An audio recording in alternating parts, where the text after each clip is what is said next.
안녕하세요. 집안 기둥을 뽑아온 줄도 모르고 결혼을 했어요. 그걸 알고도 결혼했으면 내가 미쳤지. 내 잘못을 누굴 탓하겠느냐 하고 말 텐데 그게 아니니 그냥 속이 뒤집어질 따름입니다.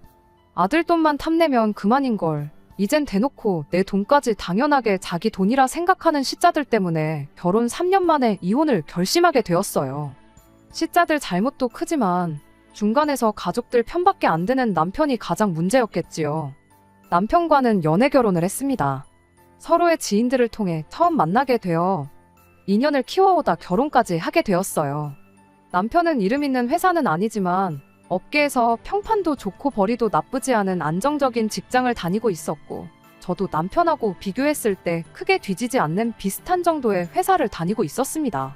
연애하면서 별다른 문제도 없었다 보니 그렇게 2년 반 연애하다가 처음 결혼 이야기가 나오게 되었어요. 그때까지만 해도 남편이 집안 대들보 노릇을 하고 있었다는 느낌을 받았던 적이 한 번도 없었습니다. 나이나 직장 생활 경력을 두고 봤을 때도 모아놓은 돈이 결코 적은 편이 아니었거든요. 씀씀이가 큰 편은 아니었지만 자기 쓸 돈까지 아껴가며 가족들한테 퍼주고 있었을 거라고는 당연히 상상도 못했죠. 그런 것도 모르고 그렇게 행복할 미래만 그리며 덜컥 결혼 생활을 시작하게 되었네요. 결혼은 다들 그렇게 하듯 반반 결혼을 했어요. 원래는 대출 받는 것까지 생각해서 서울의 4억대 아파트를 들어가려고 했는데 결혼 직전 남편 때문에 계획을 수정해야 했습니다. 잡혀있던 결혼식을 2달 앞둔 시점의 일이었어요.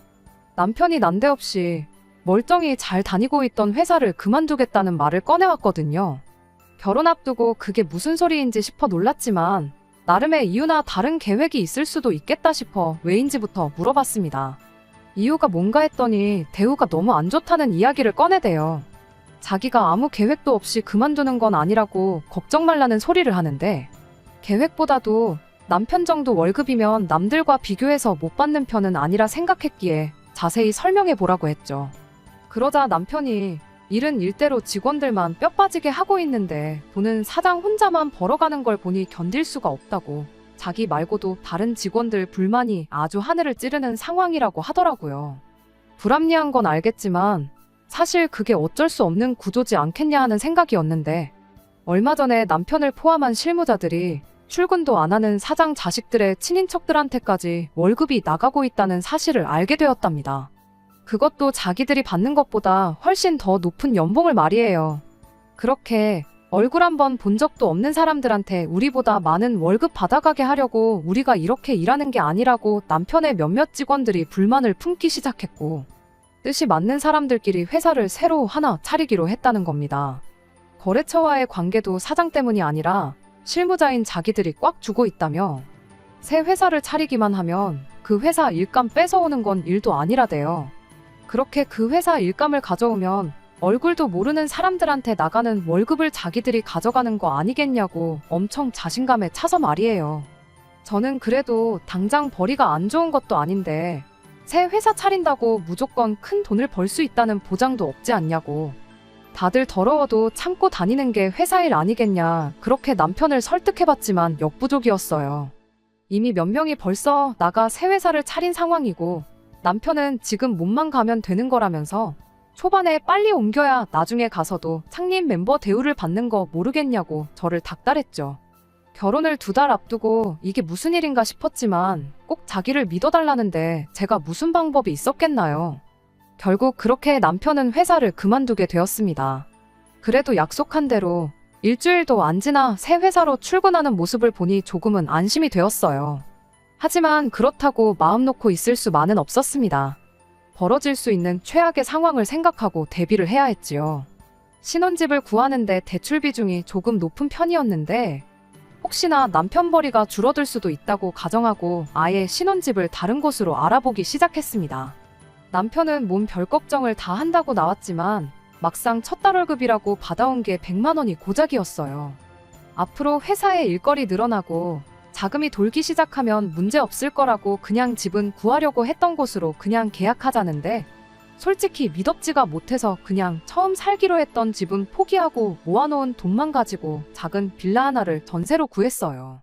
정작 결혼하고 나서도 월급은 별반 차이가 없었고 오히려 100만 원도 못 가져오는 달도 있었죠. 남편은 첫 술에 배가 부르겠냐며 태도를 바꿔왔고요. 무보수로 일하는 게 아니고 다 밀린 월급으로 적립되어 있다고 조만간 한 방에 받아올 테니까 갖고 싶은 거나 골라놓으라느니 별말을 다 하대요. 잘 풀릴 거라고, 이 걱정은 다 기우라고 저렇게 자신있게 말하는데 이미 결혼까지 한마당에 믿는 거 말고 제가 무슨 방법이 있었겠나요? 그런데 결혼하고 나서 하나씩 결혼 전에는 몰랐거나 아예 말조차도 하지 않은 사실들이 몇 가지 있다는 걸 알게 되었어요. 가장 큰 문제는 시댁 노후 문제였죠. 반반 결혼이고 그런 걸 다 떠나서 남편이 안정적인 직장을 포기하고 새 회사를 나가는데도 결혼을 결심할 수 있었던 건 양가 부모님 노후 문제가 다 끝나 있던 상황이었기 때문입니다. 엄밀히 말하면 시부모님이 노후를 대비해 모아놓은 돈이 아예 없던 건 아니었어요. 오히려 공무원 연금과 아버지 퇴직금으로 새로 장사나 투자나 최소한의 수입을 위해 무엇이라도 시작해야 했던 저희 집과 비교해서 순수하게 현금만 따지고 보면 시댁이 훨씬 많았습니다. 그런데 그게 사실은 없는 돈이나 마찬가지였어요. 왜 때문이냐면 바로 신우의 존재였습니다. 남편 아래로 1살 아래의 신우가 있어요. 저보다도 나이가 많은 손아래 신우죠. 서열이나 그런 걸 다 떠나서 신우가 저한테 어른 대접을 받고 싶어 한다면 충분히 그럴 의향도 있었습니다. 다만 문제는 신우가 존중이라고는 눈꼽만치도 해주지 못할 만큼 나이값을 못하는 사람이라는 사실이었어요. 시부모님이 가지고 있던 노후 자금이 알고 보니 신우한테 들어가고 있었다는 걸 결혼하고도 한참이 지나서야 알게 되었습니다. 그때까지도 신우가 정착을 못하고 이것저것 시도만 하고 있었거든요. 이걸 배운다, 저걸 해보겠다 하는 명목으로 이미 시부모님한테 뜯어간 돈이 상당했더라고요. 신우 딴에는 그걸 그냥 가져간 게 아니고 빌려간 거라고 말을 하긴 하는데 당장 무슨 수로 신우가 2억을 만들어서 시부모님한테 갚겠나요? 심지어 저희가 결혼했을 때도 신우는 뭐 따로 하는 거 하나 없었는데도 강남에 고층 오피스텔을 구해서 혼자 월세살이를 하고 있었어요. 일도 안 하는데 월세는 물론이고 생활비조차 스스로 조달을 못했기에 그 돈마저도 전부 시부모님 주머니에서 빠져나가게 되었던 거죠. 제가 시어머니였다면 그런 딸을 보면 속이 터질 텐데 신우가 앞으로 장차 사업을 하려면 큰 물에서 해야지 않겠냐며 강남 생활을 오히려 나서서 지원해 주신 분이 시어머니였습니다. 동네 장사 해봐야 그냥 최저시급 받고 알바하는 거랑 똑같다나 뭐라나 하는데 그걸 듣고 있자니 참 답도 없더라고요. 그래도 그 사실을 알게 되었을 때 충격적이긴 했지만 최대한 신경 안 쓰려고 노력했어요. 어쨌든 명목상 신우가 시부모님 등골 파먹는 게 아니고 빌려간 거라고 자기 입으로도 그렇게 강조를 했으니 아르바이트라도 하면서 월이백 수입으로 시부모님 모시고 같이 살던 시부모님 노후 문제는 앞으로 신우가 알아서 해야 할 문제라 생각했지요. 저희는 결혼할 때 시댁에 손 벌린 거 하나 없었으니까요. 그런데 너무 안일하게 생각했었나 봐요. 결혼한 지 1년이 딱 넘어가니 시부모님이 합가해서 같이 살자는 말을 꺼내오더라고요. 이유가 뭔가 하니 신우 창업자금을 대줘야 한다는 거예요. 그런데 가지고 있던 돈 대부분을 이미 신우가 죄다 받아갔고 남은 돈만 가지고는 돈이 모자라니 살고 있는 집을 팔아서라도 그걸 해주겠다는 이야기였죠. 아니, 그럼 집 팔아서 가게 차려주시고 신우 사는 집에 들어가 사시면 되는 거 아니냐 했더니 신우가 강남에 자취하는 데가 세 사람 살기에 발 디딜 틈도 없이 비좁아서 안 된다는 소리를 하시더라고요. 큰 물에서 살며 사업 안목을 키워온 신우가 드디어 가게를 차리게 된 건데 이제 더 이상 강남에 살 필요 없지 않은 거 아니냐고. 모르긴 몰라도 강남에 월세 내고 살 돈이면 조금만 외곽으로 들어가도 방 2개짜리 빌라는 구하실 거다 그렇게 말을 해도 도무지 듣지 않으시대요. 그래서 시부모님을 일단 저희 집으로 모시고 갔죠. 저희 집이라고 넓은 게 아니었거든요. 남편 덕분에 번듯한 아파트 구하려다가 막판에 상황 보고 돈 좀 더 모아 들어가자고 돈에 딱 맞춰서 대출 없이 구한 전세가 13평밖에 안 되는 구축 빌라였어요. 그 와중에 남편이 고집을 부려서 이런 걸 신혼집이라고 가족들한테 보여주기 싫다고 집들이도 안 했었다 보니 시부모님한테 저희 집 상태도 한번 보여주는 게 수라고 생각했습니다. 그렇게 저희 집에 모시고 갔더니 시부모님도 이 집은 아니다 싶었는지 뭘 멀쩡히 직장 생활하는 것들이 이런 코딱지만도 못한 집을 신혼집이라고 구했느냐고 뭐라 하시더라고요. 어머님 아들이 멀쩡히 잘 다니던 직장 그만두고 월급이라고 100몇만 원 벌어오고 생활비라고 40만 원 주는 게 전부라 어쩔 수 없었다 한마디 하고 싶었지만 그때까지만 해도 남편과 사이가 좋았고 약속 지키겠다고 고생하는 사람한테 찬물 끼얹는 것 같아 최대한 말을 아꼈습니다. 그랬더니 시어머니가 대뜸 그러면 이 집에 들어가 있는 전세금이 얼마냐 묻더니 니들 통장에는 얼마 들어있냐고 물으시대요. 그런 건 왜 궁금하시냐고 따져묻기도 전에 옆에 있던 남편이 전세로 얼마 들어가 있고 결혼할 때 돈이 얼마나 남았고 그 후로 한 2천은 모으지 않았겠냐 하고 대답을 하는 겁니다. 저 인간이 눈치도 없이 왜 저러나 싶은 와중에 그 말을 듣고 돌아온 시어머니의 반응이 더 어이가 없었습니다. 그러면 니들 전세금 빼고 내 돈이랑 니들 돈 합쳐서 신우 가게부터 일단 차려주고 니들은 우리 집에 들어와서 살면 되겠구나 하는 소리를 꺼내왔으니까요. 당신들이 신우한테 받아낼 돈이 없다니인데 특별히 이번만 감안해서 신우가 가게 차리고 자리 잡고 그러면 저희 돈 먼저 갚아주게 하겠다고 엄청 선심 쓰듯 말하는데 어이가 없어서 대답도 못하고 그 자리에 멍하니 서 있기만 했습니다. 남편은 그런 큰 문제를 어떻게 하루 만에 바로 대답하겠냐고 우리가 상의해보고 대답드리겠다 하고 시부모님을 집에 모셔다 드리고 왔어요. 그 자리에서 거절했다간 시어머니랑 무슨 일이 났어도 났을 것 같으니 남편이 머리를 써서 좋게 좋게 상황을 종료시키고 나중에 전화로 따로 거절 의사를 밝히려고 그러는가 보다 하고 안도의 한숨을 내쉬었는데 시부모님 집에 모셔다 드리고 집에 돌아와서는 한다는 소리가 생각 좀 해봤냐는 말을 무심하게 툭 던지더라고요. 그때까지만 해도 남편이 농담하는 거라 생각하고 뭘 그게 생각까지 해볼 일이냐고 그렇게 대답했더니 남편 표정이 밝아지더니 그럼 언제가 좋을까 하고 저한테 되묻더라고요. 아직 1년 가까이 계약이 남아있어서 좀 그런데 잘 이야기하면 그냥 돈을 빼주지 않겠냐. 안 되면 한 돈 100만 정도 주고 일찍 빼달라고 하면 빼주지 않겠냐. 그딴 소리를 하는데 그때는 정말이지 남편과 사이가 좋고 남편 기분이 어떻고 저떻고를 떠나서 정신 나갔냐는 말이 절로 나오더군요. 남편은 이해를 못하겠다는 듯이 제게 되물었어요.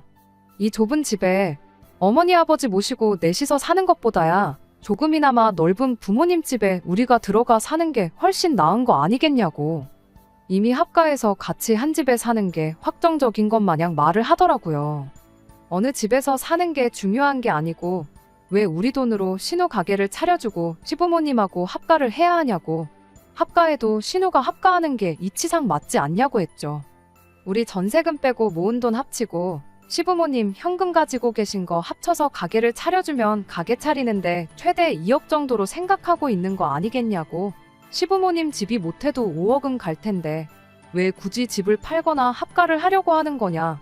집담보로 대출받아서 신우가 사업해서 번 돈으로 이자 내면 되는 거 아니냐고 했죠. 남편은 말이 쉽지 2억 이자가 누구 집 개 이름이냐고. 신우 성격에 사업해서 번 돈으로 원금이자 갚고 자기 손에 떨어지는 돈이 얼마 안 되면 금방 실증 나서 가게 안 한다고 할 거라 대답하더군요. 그러니 동생이 하루라도 빨리 자리를 잡는 게 우리한테 제일 이득이라면서요. 신우를 저렇게 뒀다간 시부모님 재산은 재산대로 다 털리게 될 테고 결국 우리가 모시고 살게 될 거라며 그럴 바에야 빨리 신우부터 자리 잡게 도와주는 게 우리한테는 더 나은 수라며 역으로 저를 설득하려 드는 겁니다. 자기가 지금 회사에 밀려있는 월급만 다 받아도 3천은 될 거라고. 회사 자리 잡고 제대로 돈 받으면서 우리 둘이 모으면 이 집 전세 정도는 금방 다시 구하지 않겠냐고. 딱 1년만 같이 고생해주면 안 되겠냐는 거예요. 하지만 저는 끝까지 싫다고 그렇게는 못하겠다 했습니다. 오히려 남편한테 역으로 물었죠. 그놈의 회사는 대체 언제 정상화 되는 거냐고요. 당신 회사에 직원이 당신 한 명만 있는 것도 아닐 테고 당신이 밀렸으면 당신 말고도 나머지 모든 사람들 월급이 밀려있을 텐데 당장 받지도 못할 돈 이야기는 꺼내지도 말라고 했어요. 다음번에 이 이야기 꺼내고 싶으면 밀린 월급은 묻지도 않을 테니까 제대로 된 월급부터 받아오고 꺼내라고 그렇게 한마디 하고 말았죠. 남편은 제 말에 자존심이 많이 상했는지 그 길로 현관문을 박차고 집을 나가버리대요.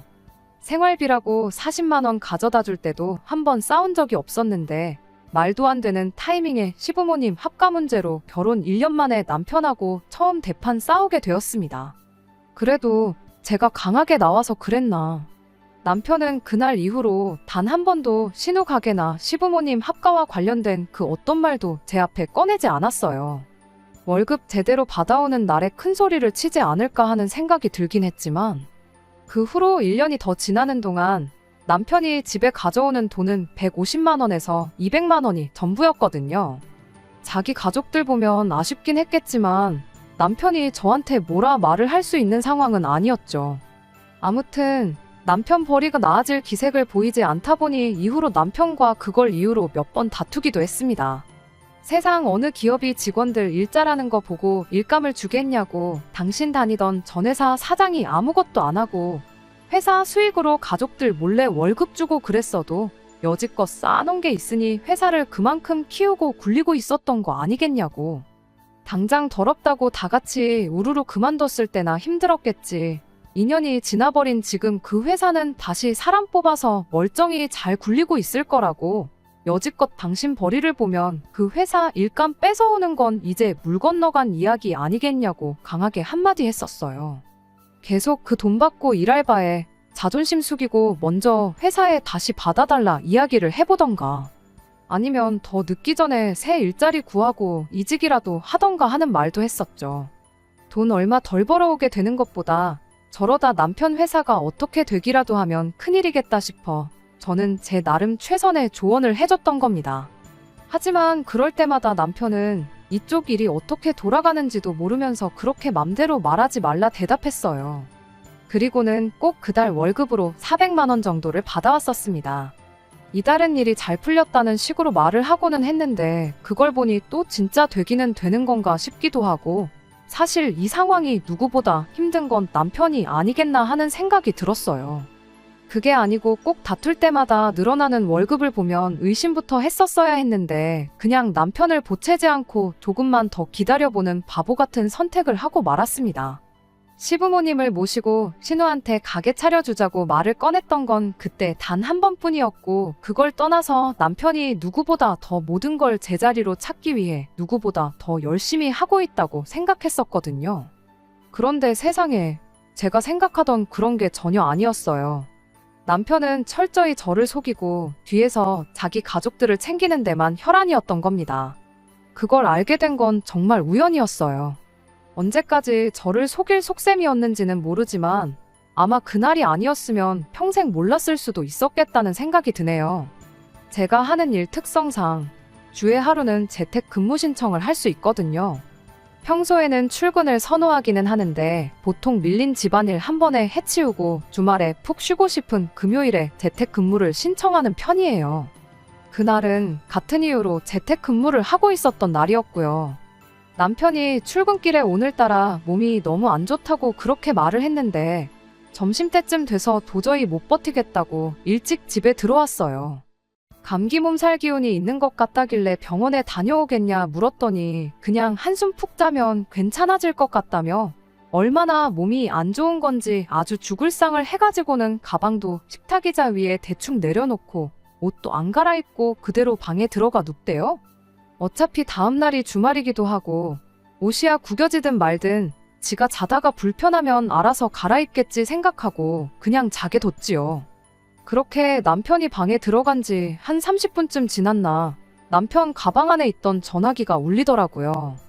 얼마나 피곤한 건지 벨소리도 못 듣고 자고 있길래 제가 대신 가서 핸드폰을 꺼냈더니 회사에서 걸려온 전화였어요.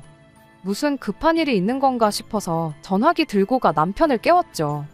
그런데 남편이 몸 안 좋아서 반찬해고 왔는데 뭔 전화냐고 짜증을 저한테 내면서 핸드폰을 무음으로 돌려놓고는 핸드폰을 저한테 건네더니 다시 침대에 확 누워버리더군요. 왜 그 짜증을 나한테 내나 싶었지만 몸이 안 좋다더니 평소보다 예민한 거구나 싶어 그냥 넘어갔습니다. 남편이 건네준 핸드폰을 다시 식탁 위에 올려놓고 저는 다시 제 할 일을 했고요. 그렇게 한 2시간쯤 더 지났나? 그제서야 남편이 방 밖으로 나오더라고요. 여전히 죽상을 하고 있는 게 몸이 아직도 안 좋은 것처럼 보여서 병원을 다녀오던가 약국에서 약을 지어오던가 하라고 했죠. 남편도 알겠다 대답하고 그 길로 집 밖을 나섰어요. 병원도 다녀오고 약도 타오겠다는데 몸이 많이 안 좋구나 싶었습니다. 암만 재택이라도 일하다 말고 자리를 비울 수도 없는 노릇이고 애도 아닌데 병원까지 따라가 주는 건 아닌 것 같아 그냥 병원 갔다가 오면 따뜻한 차라도 마시게 해주려고 나가는 남편 배웅해주고 주방으로 갔지요. 그런데 식탁 위를 보니 남편이 핸드폰을 두고 갔더라고요. 무음으로 해놓은 상황에 저도 일한다고 신경을 못 쓰고 있었는데 남편 핸드폰을 봤더니 2시간 자는 동안 회사에서 전화가 20통도 더 넘게 걸려와 있었더라고요.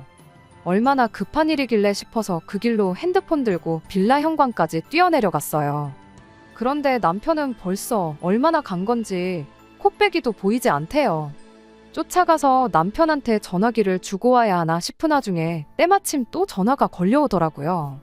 이미 20통이나 넘는 전화를 못 받은 건 둘째치고 남편이 몸이 안 좋아서 전화를 못 받았다고 설명해주고 한 30분 뒤에 다시 전화 달라고 말해줄 겸 해서 그냥 제가 전화를 받았어요. 전화를 받으니 한 20대 초반쯤 되었을까 싶은 앳된 목소리를 가진 여직원이 인사를 하더라고요. 그리고 그 여직원이 차라리 나 몰래 바람을 피고 있었다면 나았겠다 싶을 만큼 말도 안 되는 사실을 전해왔어요. 급한 건 아니고 과장님 이달 월급은 한 통장에 합쳐야 되는지 아니면 매번 하던 대로 2개 통장에 나눠서 보내야 하는지 물어보려고 전화를 했던 거라고요. 몸이 그렇게 안 좋으시면 회사로 다시 전화 주실 필요는 없고 톡으로 대답만 해줘도 된다고 전해주세요. 하고 예의 있게 말하고 전화를 끊으려고 하는데 잠깐 그 여직원이 했던 말에 넋을 놓고 있다가 다급하게 잠깐 전화 끊지 말아보라고 하고 다시 좀 말해달라고 월급을 2개 통장에 나눈다는 게 그게 무슨 소리냐고 물었지요. 그러니까 그 여직원이 대답하길 과장님이 어쩌다 한 번씩 월급을 한 통장으로 몰아서 받을 때가 있는데 이달은 따로 말을 안 해주셔서 확인차 전화한 거라고 말하고 또 예의 있게 인사 한마디 하더니 전화를 끊더라고요. 정말 그때는 핸드폰을 들고 있는 채로 빌라 현관에 한참을 서 있었어요. 도무지 이게 무슨 일인지 이해가 가질 않더라니까요. 그래도 이내 빨리 제정신을 차리고 이게 어떻게 돌아가는 상황인지 알아내야겠다는 생각밖에 들지 않았습니다. 집에 돌아와서 놀란 마음 다스리고 있으니 얼마 안 지나서 남편이 집에 돌아왔어요. 오자마자 핸드폰을 찾아대게 하면 안 될 것 같아서 괜찮냐고 있는 걱정 없는 걱정 다 해주면서 정신을 쏙 빼놓은 다음 아플 때는 약 먹고 푹 자는 게 최고라고 그 길로 밥을 챙겨줬죠. 남편이 밥 먹는 동안도 묻고 싶은 말이 수만 가지였지만 잡아떼면 그만인 거 아니겠나 싶어서 그냥 핸드폰은 신경도 못 쓰게 또 있는 걱정 없는 걱정 세상에 이런 현모양처가 둘도 없겠다 싶을 만큼 남편을 챙겨줬죠. 아픈데 죽도 안 끓여주고 밥이 뭐냐고 툴툴대면서 농담이나 하고 자빠진 남편을 보고 있자니 끓어오르는 화를 어떻게 참아내야 싶더라고요. 남편이 마지막 숟가락을 뜨는 순간 그 길로 손수 약봉투도 뜯어서 입에 넣어줬어요. 아니나 다를까 남편이 배도 부르고 약도 먹었으니 한숨 더 자야겠다고 아무 의심도 없이 방으로 들어가더라고요. 병원에서도 약을 세게 지어준 건지 한 30분 지나서 방에 들어가 근처에서 얼쩡대는데도 남편이 잠에서 깨지 않길래 때는 이때다 싶어 남편 폰으로 은행 앱을 켜서 자고 있는 남편 손가락으로 지문인증까지 풀어버리고 살금살금 식탁 의자에 앉아서 핸드폰을 뒤지기 시작했습니다. 역시나 제가 여지껏 모르고 살았던 계좌가 하나 더 있더군요. 잔액이 3만 원 정도 있었는데 차라리 저 몰래 만들어 놓은 비상금 통장이었으면 싶었지만 거래 내역을 켜자마자 바로 시어머니랑 신우 앞으로 얼마씩 보내놓은 기록 말고는 다른 기록 하나 없는 깔끔한 통장이었습니다. 매달 집에 가져오는 150만 원 월급은 우스울 만큼 더 큰 돈을 받아서 그걸 자기 가족들한테 퍼주고 있었던 거예요. 거래 내역을 쭉쭉 올려보니 거의 2년 가까이 그렇게 시댁에 퍼주고 있었다는 걸 알게 되었습니다. 그때 딱 알았죠. 남편 회사가 3년 동안 제대로 안 굴러가고 있다는 건 저희 착각이었고 사실 남편은 먼저 다니던 회사에서보다 더 많은 돈을 벌면서 결혼 전에 자신 있게 했던 그 약속을 지킨 상황이었다는 걸요. 단지 그 돈이 우리 부부를 위한 돈이 아니라 자기 가족들을 위한 돈이었다는 게 문제였을 뿐이었습니다. 증거도 확보했겠다, 더 기다릴 것도 없겠구나 싶어서 자는 남편을 흔들어 깨웠어요. 왜 아파 죽겠는데 깨우냐며 짜증을 내면서 일어나는 남편 얼굴에 핸드폰 화면부터 들이밀면서 이게 뭔지 설명 좀 해줘야겠다고 한마디 했죠. 잠에서 덜 깬 남편 얼굴이 순식간에 새파랗게 질리더니 아무 말도 잊지 못하더군요. 그 꼴을 보니 마음 한구석에는 남편을 믿어주고 싶었던 마음도 있었지만 그렇게 안 했던 게 참 다행이다 싶었죠. 이미 2년 가까이 저를 속여왔는데 제가 핸드폰 좀 몰래 뒤져봤기로서니 남편이 저한테 무슨 낯짝으로 큰 소리를 치겠나요? 어떻게 둘러댈 방도가 없다고 생각했는지 이내 모든 사실을 그 자리에서 실토하더라고요. 그 돈은 월급이 맞고 그동안 자기 가족들한테 보내고 있었단 사실까지 말이죠. 어떻게든 신우랑 시어머니한테 돌아간 돈을 다시 받아오겠다고 말하고 사과를 해도 모자랄 판에 남편은 적반하장으로 이 상황까지 오게 된 게 따지고 보면 너 때문이라면서 제 탓을 하는 거 아니겠어요? 너무 어이가 없고 황당해서 한번 입이 있으면 말해보라고 따졌죠. 남편 말은 그때 시모가 바랬던 대로 합가를 해서 저희 돈으로 신우 가게를 차려줬었다면 자기가 이렇게까지 했을 이유가 없다는 거예요. 여지껏 제가 시댁하고 담 쌓고 지내느라 몰랐었는데 이야기를 듣자 하니 기어이 시어머니가 집을 담보로 대출까지 받아 신우 가게를 차려줬었나 봐요.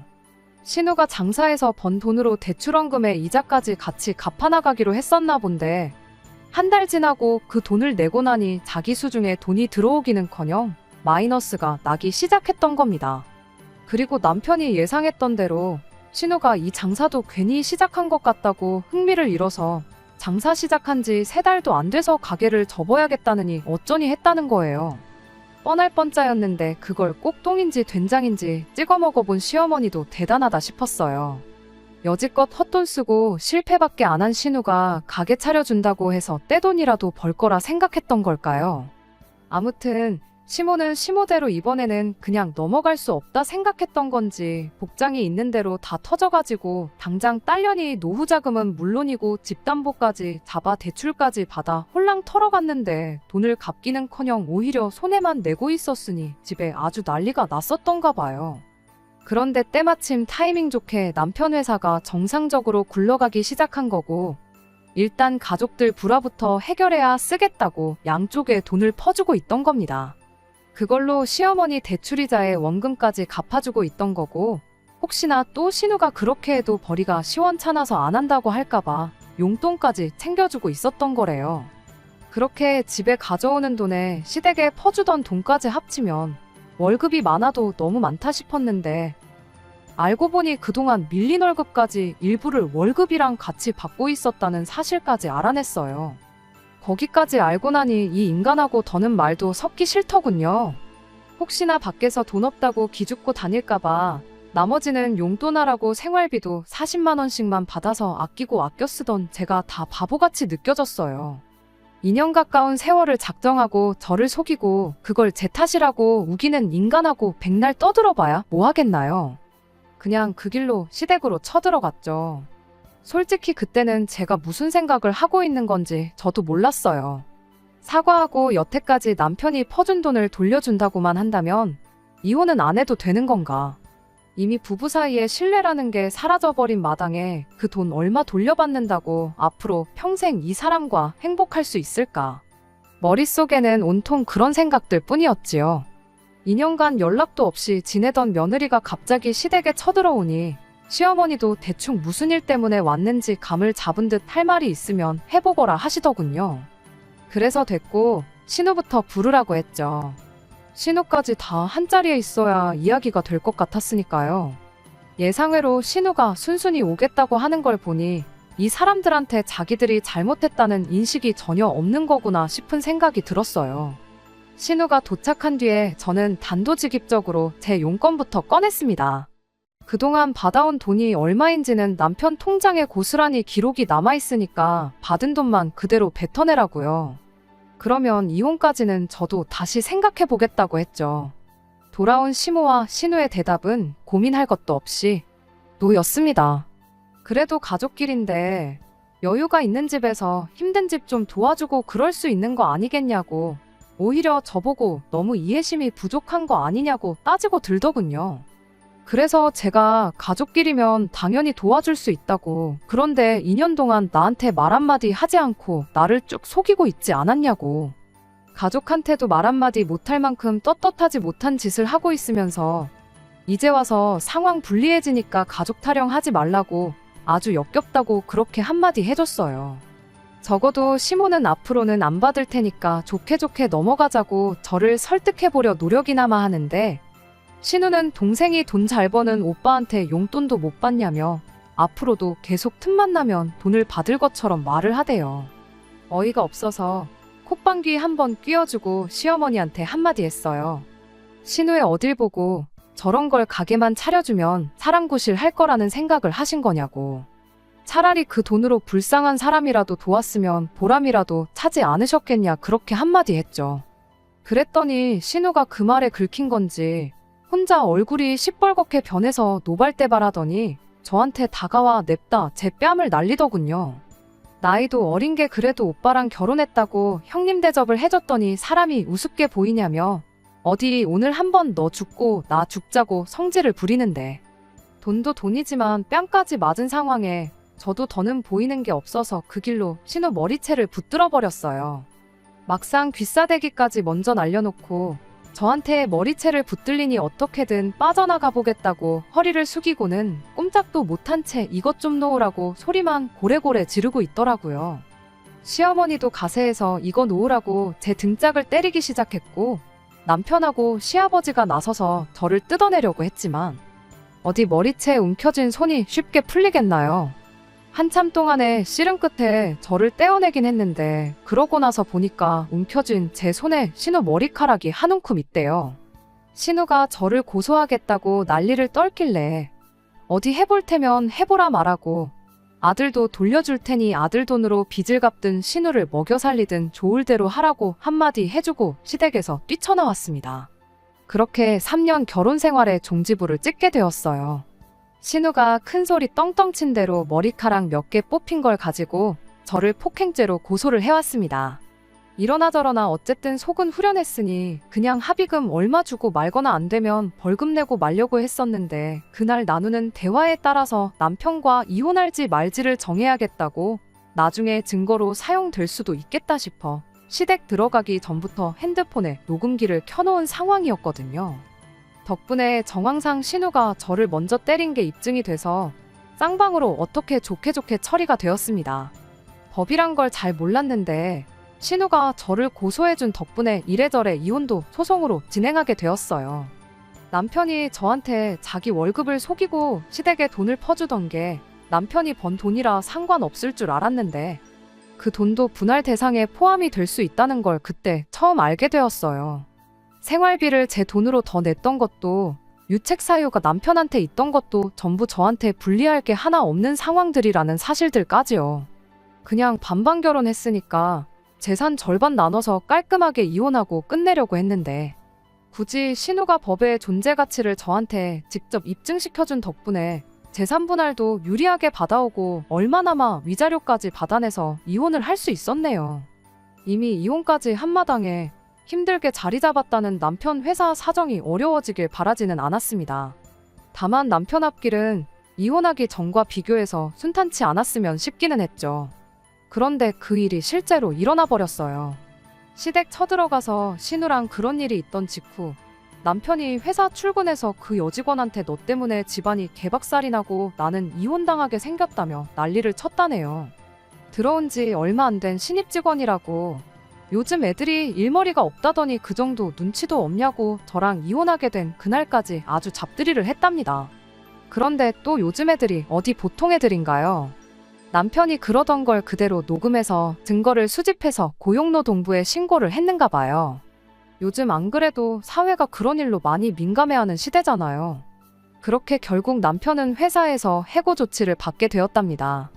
그래도 밀렸던 월급은 다 받아서 나왔는가 본데 그거 얼마나 된다고 시댁 빚이나 갚아줄 수 있을까 싶대요. 내가 벌어오는 돈이 있다고 자기 월급까지 숨겨가며 똥오줌 못 가리고 지 가족들 퍼주던 인간이 개털이 된 지금도 그 잘난 대들보 노릇을 하려고 들지는 참 의문이네요. 이왕 이혼까지 각오하고 해준 거 이혼했다고 포기하지 말고 끝까지 자기 가족들 책임지고 평생 그렇게 혼자 살다가 가면 참 좋겠네요. 끝까지 들어주셔서 감사합니다. 오늘의 사연은 여기까지입니다. 구독과 좋아요, 알람 설정 부탁드리고 더 좋은 사연으로 다시 찾아뵙겠습니다. 감사합니다.